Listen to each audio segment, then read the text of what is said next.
बच्चों हम लोग कैश फ्लो स्टेटमेंट पढ़ रहे थे, इसमें हम इनडायरेक्ट मेथड पे प्रैक्टिस क्वेश्चंस कर रहे हैं। इसी सीरीज़ में हम एक और अपना प्रैक्टिस क्वेश्चन ले रहे हैं। देखिए एक क्वेश्चन हमें मेंशन्ड है जिसमें उसमें कहा है calculate cash flow from operating activities from the following income statement and additional information. Revenue from operation sale दिया हुआ है, हमें एक्सपेंसेस दिए हैं, cost of sales, depreciation, loss on sale of fixed assets, ठीक है। नेट प्रॉफिट, देन उसके बाद profit from speculation, extraordinary income है।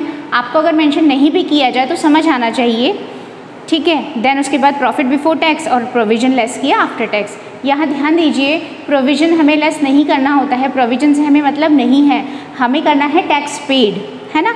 नीचे देखिए वर्ष के दौरान 1,20,000 रुपये आय करके चुकाए, इनकम टैक्स पेड 1,20,000। अब यह ध्यान दीजिए प्रोविजन 138 का है और टैक्स पेड 120 का है, दोनों डिफरेंट हैं। इसका मतलब है हमें यहाँ पर टैक्स अकाउंट प्रिपेयर करना पड़ेगा, है ना, और उसमें हमें देखना पड़ेगा कि एक्चुअल में कितना हमने इस साल के लिए प्रोविजन क्रिएट किया है। तो इसमें हमें प्रोविजन तो प्रॉफिट एंड लॉस अकाउंट में अगर प्रॉफिट में से लेस किया हुआ है तो वहाँ डिसअलाउ करना होगा, फिर से ऐड करना होगा, और टैक्स पेड यहाँ पर नीचे माइनस होगा, है ना, दोनों में डिफरेंस है। तो इस तरह से हमें फिर उसके बाद ओपनिंग एंड क्लोजिंग बैलेंसेस दिए हैं, डेटर्स, क्रेडिटर्स एंड इन्वेंट्रीज के। सिंपल सा क्वेश्चन है, आप सॉल्व कर सकते हैं इसको। देखिए हम करते हैं कैसे होगा ये सॉल्व।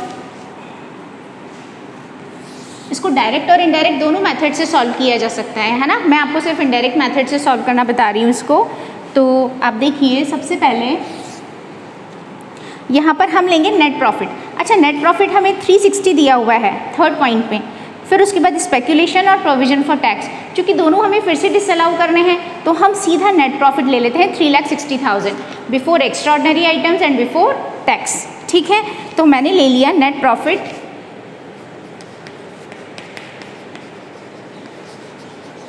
बिफोर टैक्स एंड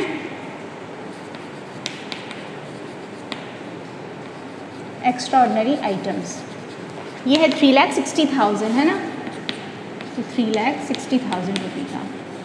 अब इसमें मुझे क्या क्या एडजस्टमेंट करनी होंगी, वही अगर कोई भी नॉन कैश एक्सपेंसेस हैं, नॉन ऑपरेटिंग इनकम्स हैं तो उन्हें हटा दीजिए यहाँ से। तो देखिए इस क्वेश्चन में उसने हमें ऐसी कोई भी इनकम या कुछ भी दिया हुआ है क्या बच्चों।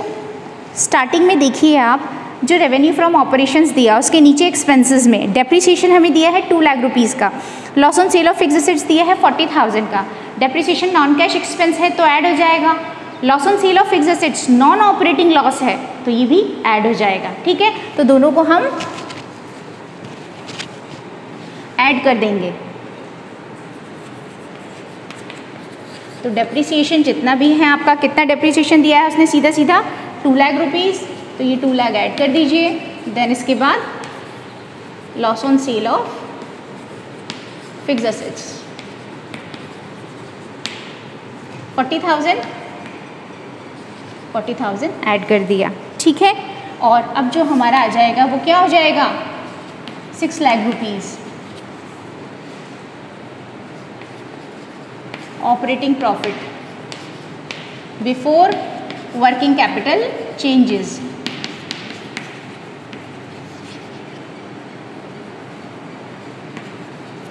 अब इसमें वर्किंग कैपिटल का एडजस्टमेंट कर दीजिए। आपको दिया हुआ है डेटर्स, क्रेडिटर्स एंड इन्वेंट्रीज, है ना। तो इसमें हम देखें डेटर्स 160 से 2 लाख हो गए हैं, 40,000 से इंक्रीज हो गए हैं तो लेस कर दीजिए, तो लेस हो जाएगा इंक्रीज इन डेटर्स, है ना। कितना हो गया, यहीं पर मैं लिख दूँ इसे 2 लाख माइनस 160, दैट इज़ 40,000, ठीक है। अगर इंक्रीज हो गए हैं तो लेस हो जाएंगे, है ना। मैं इसको ब्रैकेट में लिख देती हूँ। देन इसके अलावा क्रेडिटर्स देखिए, क्रेडिटर्स 190 से 2 लाख हो गए हैं, बढ़ गए हैं तो ऐड हो जाएंगे, ऐड कर दीजिए इंक्रीज इन क्रेडिटर्स 10,000। आप यहाँ पर लिख सकते हैं इसी तरीके से क्रेडिटर्स का बैलेंस भी। और इन्वेंट्रीज 160 से 150 हो गई, यानी कि करंट एसेट्स डिक्रीज हो गई तो ऐड हो जाएंगी, तो ऐड कर दीजिए इंक्रीज इन इन्वेंट्री 10,000। बस इसके अलावा और कोई एडजस्टमेंट नहीं दिख रहा हमको यहाँ पर। अगर कुछ नहीं है तो फिर आप क्या करेंगे, इसको क्वेश्चन को सॉल्व कर दीजिए। ये हमारा जो आया है 5,80,000, दैट इज़ हम इसे क्या बोलेंगे, operating profit before tax and extraordinary items, है ना, operating profit before tax and extraordinary items. अब इसके अंदर हम एडजस्टमेंट कर दें, मैं कंटिन्यू कर रही हूँ इसको।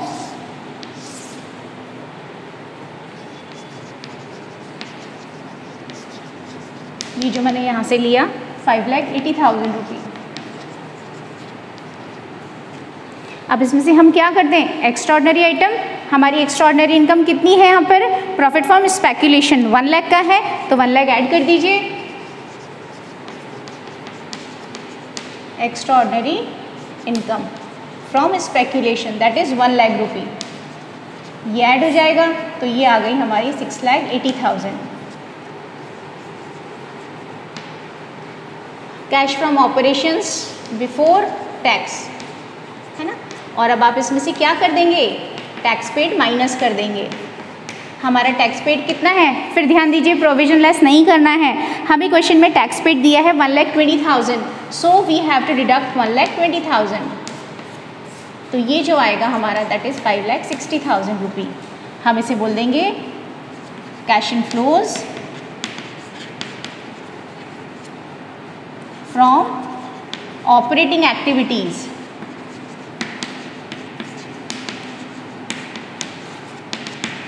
दैट इज़ 5,60,000 रुपये, है ना।